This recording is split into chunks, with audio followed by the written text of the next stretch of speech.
განვაგრძობთ საუბრებს ქრისტიანული ლიტერატურის ისტორიიდან, ჩვენ წინა შეხვედრებზე მიმოვიხილეთ მოღვაწეთა და ავტორთა მთელი ჯგუფი, რომლებიც გარკვეულ ყურადღებას იმსახურებდნენ საეკლესიო ლიტერატურის ისტორიის თვალსაზრისით და ფაქტობრივად მივადგით იმ ზღურბლს, როდესაც აუცილებელი ხდება სპეციალური განხილვა მეოთხე საუკუნის შუა წლებისა და მეორე ნახევრის ალბათ ყველაზე უფრო გამოჩენილი საეკლესიო მოღვაწეების შრომებისა, სამი ცნობილი კაბადოკიელი მამისა ბასილი დიდისა, გრიგოლი ღვთისმეტყველისა და გრიგოლი ნოსელისა. კაბადოკიელ მამათა მოღვაწეობის შეფასება გულისხმობთ აი ამ მოღვაწეებს, რომლებიც ვახსენეთ, ადვილი არ გახლავთ, მათი ცხოვრებაც და მათი შრომებიც უკვე არაერთ გზის ქცეულა და კვლავაც მრავალგზის იქცევა სპეციალური დაკვირვების შესწავლის განსაკუთრებული და საგანგებო ანალიზის საგნად და იმეც დავიტოვებთ, რომ შესასწავლი ისევ და ისევ ბევრი დარჩება. ამოუწურავია ის სიღრმე ღვთისმეტყველებისა, რაც ხსენებულმა მოღვაწეებმა თავიანთი ნაშრომების სახით ჩვენს წინაშე წარმოაჩინეს და რითაც მათ განსაზღვრეს საეკლესიო ღვთისმეტყველების გეზი, ფორმა და ის პერსპექტივები, რამაც განშტოებათა სახით სრულყოფილი ხორჩესხმა მოგვიანო საუკუნეებში მიიღო. თითოეულად კაბადოკიელ მამათა სამეულიდან განხილვა ხსენებული მოღვაწეებისა დაცალკევებით, რა თქმა უნდა, აუცილებელია, მაგრამ რადგანაც ამავე დროს აბსოლუტურად ცხადია მათი მოღვაწეობის ერთმთლიანობა და განუყოფლობა, ვფიქრობთ პირველ რიგში მაინც გვაქვს ვალდებულება იმისა, რომ მათი ღვაწლი მთლიანობითი, ურთიერთგამთლიანებული განუყოფლობით განვიხილოთ, შევაფასოთ და შემდგომ შევახოთ თითოეული მოღვაწის შრომებს, ცხოვრებას სხვათაგან გამოცალკევებულად. როდესაც კითხვა ისმის თუ აუცილებლობა დგება იმისა, რომ განიმარტოს თუ რა არის რაობა, თვისება, მახასიათებელი კაბადოკიელ მამათა ღვაწლის განსაკუთრებულობის, აი ეს განსაკუთრებულობა რა არის, რაში მდგომარეობს, პასუხი არაერთმნიშვნელოვანი, არაერთგვაროვანი შეიძლება იყოს, მაგრამ ლაკონურობის პრინციპიდან გამომდინარე, ვფიქრობთ, მაინც შესაძლებელია თავმოყრილად, შეჯამებულად, დებულების სახით ამ ღვაწლის განსაკუთრებულობის განმარტება, განსაზღვრება, განსაზღვრების მოწოდება, ჩამოყალიბება, როგორც დანასკვი მათ ცხოვრებასა და შრომებზე დაკვირვების შემდეგ. მაგრამ ეს დასკვნა, ეს ასე ვთქვათ, ლაკონური დებულება, მათი ღვაწლის შემფასებელი ჩვენ რომ წარმოვადგინოთ, უპირველეს ყოვლისა იმას გაუსვამთ ხაზს, რომ კაბადოკიელმა მამებმა საკუთარ მოღვაწეობაში და საკუთარ ცხოვრებაში ჩვენ ორივე მხარეს, ესე იგი, ყოფით მოღვაწეობას, საქმით ღვაწლს და მეორე მხრივ ლიტერატურულ ღვაწლს, შრომებს ერთმთლიანად, იმიტომ წარმოვაჩენთ, რომ ხსენებულ მამათა მიმართაც და ყველა ჭეშმარიტ საეკლესიო მოღვაწესთან დაკავშირებითაც ეს განუყოფლობა ცხოვრებისა, ყოფითი ცხოვრებისა, ანუ საქმისა და წერილობითი სწავლებებისა და გნებავთ ზეპირი ქადაგებებისა, ანუ მოძღვრებისა, არის ყოველთვის გამოკვეთილი. ცხოვრება დაცილებული მოძღვრებისგან ჭეშმარიტ საეკლესიო მოღვაწეთა მხრივ, რა თქმა უნდა, ყოვლად შეუძლებელია, რომ გამოკვეთილი იყოს, მათ ვალდებულებაც ჰქონდათ, რომ საკუთარი მოძღვრება სხვებისადმი სწავლებადი, სხვებს რომ ასწავლინენ, აი ეს მოძღვრება ჯერ თვითვე განეხორციელებინათ საკუთარ ცხოვრებაში, საქმეში განეხორციელებინათ და შემდგომ მიეღოთ უფლებამოსილება სხვებისთვის ქადაგებისა, სხვების დამოძღვრისა. ამიტომ განუყოფლობა ცხოვრების წესისა და სამოძღვრო სწავლებისა ხსენებულ მამათა მოღვაწეობაში აბსოლუტურად აშკარაა. შესაბამისად, კაბადოკიელმა მამებმა საკუთარ ცხოვრებაშიც და საკუთარ წერილობით სამოძღვრო ღვაწლშიც ერთი მხრივ სრულყვეს, შეაჯამეს, გაამთლიანეს ყველა ის სასიკეთო და წარმატებული ნაბიჯი, რაც კი წინარე საუკუნეებში ეკლესიის მამათა მოღვაწეობაში გამოკვეთილა. თუ ამ შემთხვევაში მაინც აქცენტ ჩვენ გავაკეთებთ სამოძღვრო, ანუ შინაარსობრივ მხარეზე, შევახსენებთ მსმენელებს, რომ ვიდრე მეოთხე საუკუნის შუა წლებამდე კაბადოკიელი მამების წინარე ეპოქაში საეკლესიო ტრადიციაში განსაკუთრებით გამოკვეთილი იყო ორი სკოლარული ტრადიცია, ერთი ალექსანდრიული, მეორე ანტიოქიური. თუმცა ეს შეხედულება ფაქტოლოგიურად ყოველთვის მართებული არ გახლავთ. ზოგადად მართლაც დამკვიდრებული ეს აზრი, რომ არსებობდა ალექსანდრიული სკოლა, არსებობდა ანტიოქიური სკოლა და თითქოს ამით ამოიწურებოდა უადრესი საუკუნეების საეკლესიო, სამწერლობო და სამოძღვრო და სამოღვაწეო ისტორია ზოგადად. პირველობა და მეწინამძღვრეობა ხსენებული ორი სკოლისა უეჭველია, რა თქმა უნდა, ისინი სიმბოლოებადაც კი იქცნენ ამა თუ იმ მიმართულებისა საეკლესიო მართლმადიდებლურ ტრადიციაში და ამაზე ჩვენ არაერთხელ გვისაუბრია, კერძოდ რომ ალექსანდრიული სკოლა ესაა ბიბლიური მოძღვრების წვდომა მისტიკური ალეგორიზმის ხედვით, ანუ საღვთო წერილის აღქმა, როგორც საიდუმლოებითად ნაუწყები წმინდა ცოდნისა და მეორე მხრივ ანტიოქიური სკოლა, როგორც იმავე საღვთო წერილის აღქმა ზნეობრივი სახელმძღვანელოს ხედვით, სათნოებითი ღვთისმეტყველების ასპექტით. აი ეს ორი ურთიერთშემავსებელი და ერთი მეორისგან განუყოფელი ხედვა და აღქმა საღვთო წერილისა, როგორც განღვთობის და ცხონების წიგნისა, რა თქმა უნდა, სწორედ ამ სასწავლებლებში ალექსანდრიულში და ანტიოქიურში ისხამდა ხორცს და ხორციელდებოდა. მაგრამ კვლავ აღნიშნავთ, ეს არ გულისხმობს, რომ მხოლოდ ეს ორი საღვთო სკოლარული ტრადიცია იყო კაბადოკიელთა მოღვაწეობის წინმსწრებ პირველ საუკუნეებში ქრისტიანობისა. მათ გვერდით უძველესი ეპოქიდანვე შესამჩნევია აგრეთვე გნებავთ რომაული საღვთისმეტყველო ტრადიცია, სამოძღვრო სამოღვაწეო ტრადიცია, დაწყებული წმინდა კლიმენტი რომაელიდან, რომლის მოღვაწეობაც, რომლის შრომებით ჩვენ შეძლებს დაგვარად განვიხილეთ და შემდგომ მომდევნო ეპოქის მოღვაწეთაგან სრულქმნილი, კიდევ უფრო დიდ სიმაღლეებამდე აყვანილი. ანუ რომაული მართლმადიდებლური ტრადიცია უადრეს ეპოქაში საეკლესიო მოღვაწეობის ისტორიისა აბსოლუტურად გამოკვეთილია ანტიოქიურ ალექსანდრიული სკოლარული ტრადიციების გვერდით. აქვე უნდა ვახსენოთ, რა თქმა უნდა, კართაგენის სამოძღვრო საღვთისმეტყველო ტრადიცია, რასაც სათავე დაუდო ტერტულიანემ, მაგრამ დაუშვარა ამ მოღვაწემ ტერტულიანემ მეწინამძღვრეობითი სამოძღვრო დროშა ძირს, გაუკუღმართდა რა 207 წლის შემდეგ. ეს დროშა ხელთიპყრა ისეთმა დიდმა კართაგენელმა მოძღვარმა, როგორც გახდათ წმინდა კვიპრიანე კართაგენელი და მან მისცა ფორმირება და სრულქმნილება ლათინურენოვან საღვთისმეტყველო სწავლებას. მართლმადიდებლური სრულქმნილება. თუ პირველ ჩამოყალიბება ლათინურ ენაზე საღვთისმეტყველო სწავლებისა ტერტულიანესგან და მცირედით მინუციუს ფელიქსისგან არის საფუძველდადებული, ეს ყოველივე მართლმადიდებლური ღვთისმეტყველების სრულფასოვან გამოთქმამდე მიიყვანა სწორედ კვიპრიანე კართაგენელმა და შეუძლებელია, რომ ჩვენ ასეთი დიდი მოღვაწის არსებობა ვიცოდეთ, მისი შრომები ჩვენთვის ცნობილი იყოს და კართაგენული სკოლარული ხაზი, კართაგენული საღვთისმეტყველო სამოძღვრო ხაზი უადრესი საუკუნეების საეკლესიო ისტორიაში ვერ შევამჩნიოთ და უგულებელყოთ. ასე რომ რომის გვერდით კართაგენული ხაზიც სავსებით თვალსაჩინოა, ისევე როგორც მართალია გაცილებით სუსტად, მაგრამ მაინც იერუსალიმური საღვთისმეტყველო ხაზი, შედარებით მცირე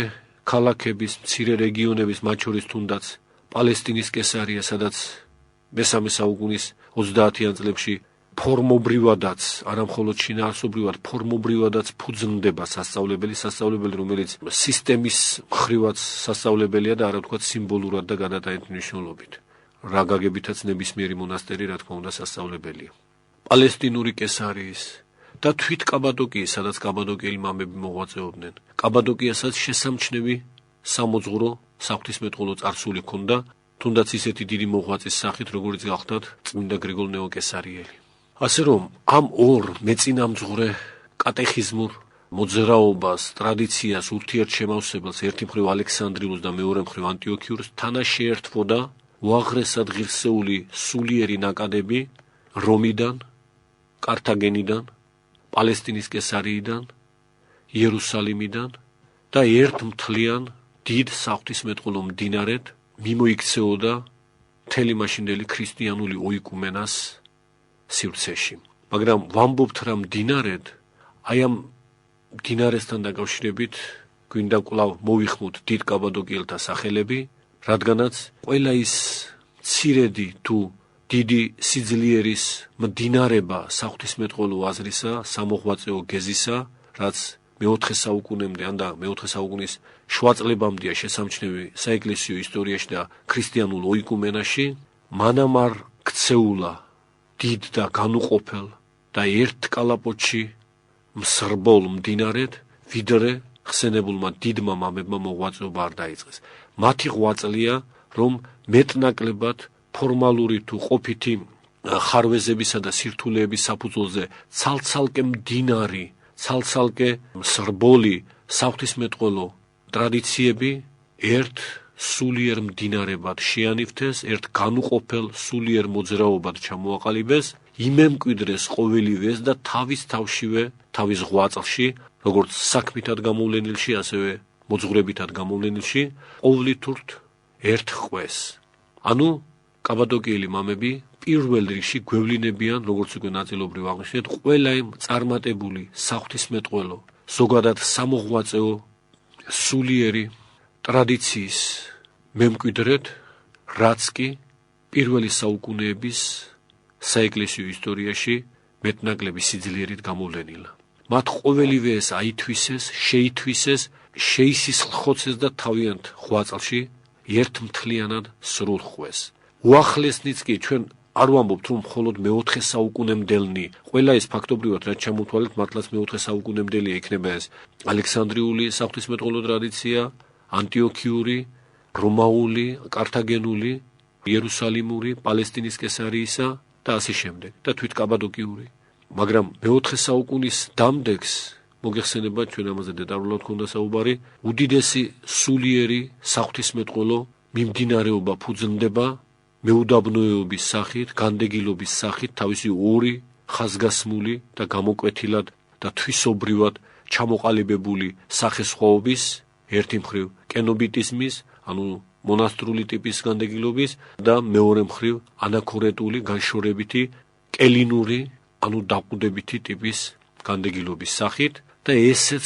ეს ახალი, მაგრამ უდიდესი მნიშვნელობის მქონე სულიერი მიმდინარეობა სრულყოფილად იმემკვიდრეს კაბადოკიელმა მამებმა და თვითვე გახდნენ საკუთარ ღვაწლში განმახორციელებელნი ამ ახალი სულიერი მოძრაობის ყველა სასიკეთო,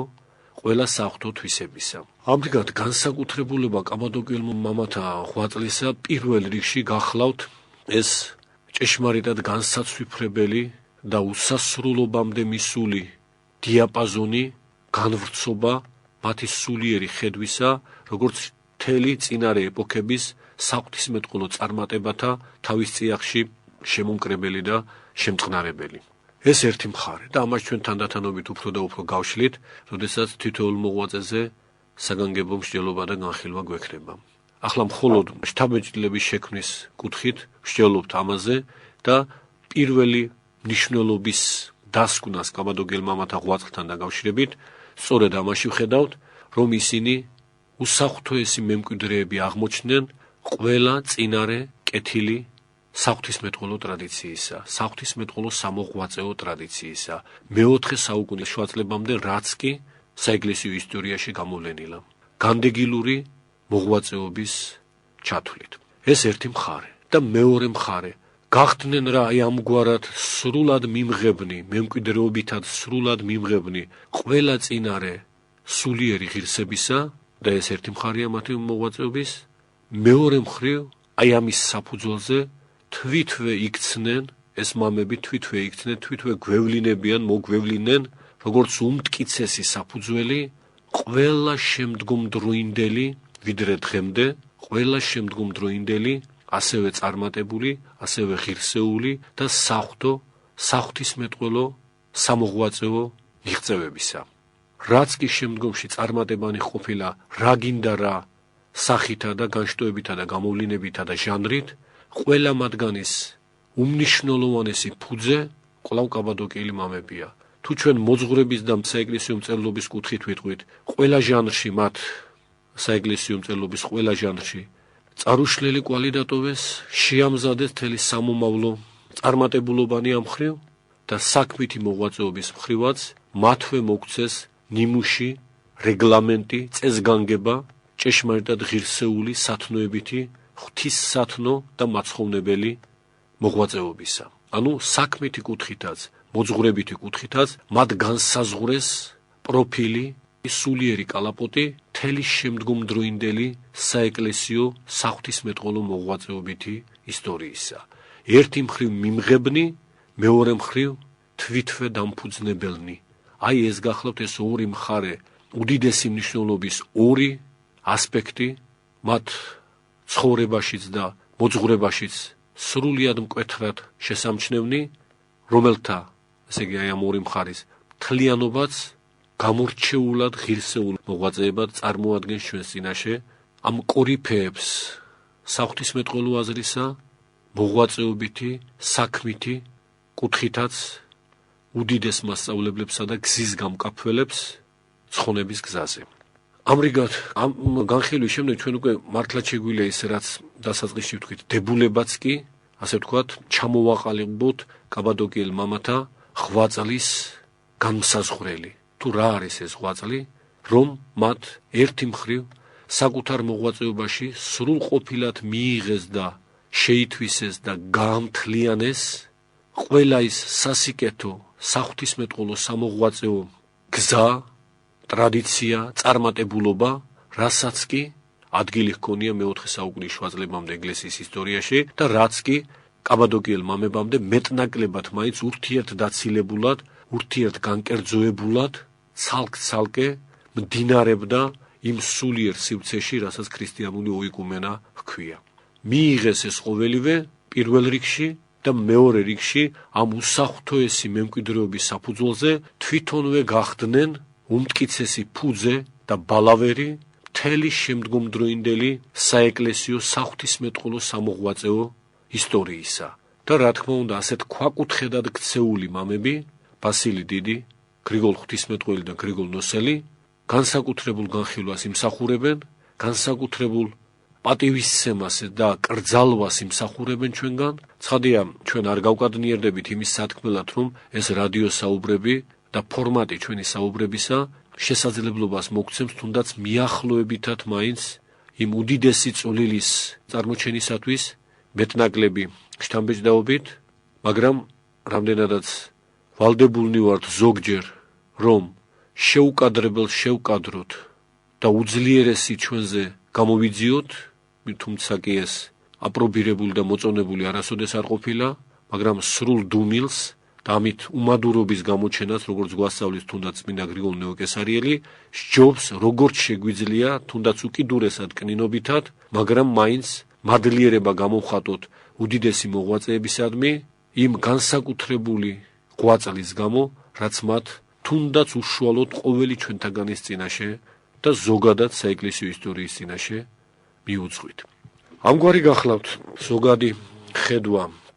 კაბადოკიელ მამათა ღვაწლისა, არის იქ, რა თქმა უნდა, ამ ერთობლივ განხილვაშიც კი მრავალი ასპექტი, რომლებზეც ასევე საგანგებოდ შეიძლებოდა გვემსჯელა, მაგრამ ვფიქრობთ, ერთი მხარე მაინც განსაკუთრებით უნდა გამოიყოს, თუ ყველაზე ვეღარ ვახერხებთ ამ მხრივ ყურადღების გამახვილებას, რომ მათ ღვაწლში არ არის რაღაც შეუფერებელი დიდი სიმბოლო ამოვიკითხოთ. ეკლესიის მამათა სწავლებით ჭეშმარიტების საფუძველთა საფუძველი და თავადი ჭეშმარიტება, ერთარსება, სამება, აი ამ თავის ორ ჩვენთვის, ქმნილებისათვის ორ მხარეს, ერთი მხრივ ერთარსებას და მეორე მხრივ სამებობას მიჰფენს თალქმნილებაზე. თუნდაც ქართულ სინამდვილეში იოანე პეტრიწი, როდესაც ამ დოგმას ასაფუთებდა, რომ ყოვლიერების შემოქმედი ღმერთი ერთია და ამავე დროს სამება, ამ ჭეშმარიტების განფენას და აჩრდილისებრ და სიმბოლურად ქმნილებათა შორის მრავალგზის გამოვლინებას გახაზავს. მათ შორის, თუნდაც აი ახლა ამაზე არაიშვიათად ყოფილა საუბარი, ქართულ სიმღერასაც მოუხმობს, რომელიც სამხმიანია და განუყოფელი. რომ აქაც ყოვლადწმინდა სამების იმ ბუნებითი ჭეშმარიტების აჩრდილისებრი და მადლისმიერი არეკლვა ქმნილებაში საცნაურდება. თუნდაც ჯარის წყობაშიო, როგორც პეტრიწი ამბობს, და მხოლოდ სამკუთხოვნად დადგინებული ფალანგა, ანუ მწყობრი არის შემმუსვრელი მტრისა და აურაცხელი სხვა ნიმუში, რომელიც პეტრით თანაც ხვდება ეკლესიის მამათაგან მოხმობილი და საკუთრივ წმინდა მამებთან ყოველ ნაბიჯზე ყოვლადწმინდა სამების ერთარსება, სამების სიმბოლოები. ასე დიდ სიმბოლოდ გვესახება ჩვენ კაბადოკიელ მამათა ღვაწლიც, მათზეც მიიფინა უზენაესი ჭეშმარიტების ყოვლადწმი ერთარსება სამების სიმბოლური აღბეჭდილობა და ჩვენ შეგვიძლია, რა თქმა უნდა, ქმნილებითი ტევადობით მათ მიმართ ასეთი რამ ვთქვათ, რომ ისინი განუყოფელნი არიან თავიანთი ღვაწლით, მსგავსად ერთარსება სამებისა და ამავე დროს ერთი და ამავე დროს სამნი. ერთია მათი საქმე, ერთია მათი ნამოღვაწარის შედეგი ყოვლითურთ განუყოფელი და ასევე იყო მათ სიცოცხლეშივე და ამავე დროს სამივენი სრულად ინარჩუნებენ თავის თავადობას, თვითმდგომობას, განსაკუთრებულ და რჩეულ პიროვნებებად რჩებიან ურთიერთ განუყოფელ ერთიანობაში. თუ ჩვენ სადმე კაცობრიობის ისტორიაში მოღვაწეთა შორის ყოვლად ერთარსება სამების სიმბოლო შეგვიძლია დავინახოთ, უპირველესად და ყველაზე უფრო გამოკვეთილად და უპირატესად სწორედ კაბადოკიელ მამათა ღვაწლში შესამჩნევი. სრულიად ერთარსებაა მათი ღვაწლი და ამავე დროს სრულად სამპიროვანნი არიან ისინი. ანუ პიროვნულად ყოველთვის თვითმდგომნი და ურთიერთ დაუბრკოლებელნი, ურთიერთისადმი ყოვლითურთ თანაშეწყობილნი ყოველგვარი დაბრკოლების გარეშე და ამ სახით დიდ სიმბოლოდაც შეიძლება წარმოსახოთ მათი ამ ქვეყნიური ცხოვრება. ზოგჯერ არის, რა თქმა უნდა, იმაზეც ყურადღება მიქცეული, რომ კაბადოკიელ მამათა შორის უპირატესობა თვით ამ მამათა მიერ, გულისხმობ ორ მამას, გრიგოლ ღვთისმეტყველსა და გრიგოლ ნოსელს, განეკუთვნება ბასილიდიც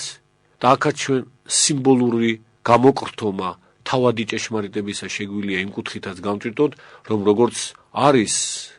მიზეზობრივი სათავე, ანუ მიზეზობრივი დასაბამი ყოვლადწმინდა სამების წიაღში ძისა და სულიწმინდისა მამაღმერთი, მშობელობითად ძისა და გამომავლინებლობითად სულიწმინდისა, მაგრამ თვითონაა მიზეზი, მიზეზოვანი დასაბამი, წყარო, ძირი, როგორც ეკლესიის მამები ამბობენ, მხოლოდ ამ სამ ტერმინს გვთავაზობენ, მამაღმერთისადმი, ძისა და სულის მხრივ, ამგვარადვე ბასილი დიდი არის მათივე აღიარებით, გრიგოლ ღვთისმეტყველის საგანგებო აღიარებით, გრიგოლ ნოსელის სრულიად მკვეთრი მითითებით, ყოველი მათი სიკეთის მიზეზობრივი წყარო, სათავე და ძირი. პირველობა, უკვე თუ საკუთრივ ამ მამებს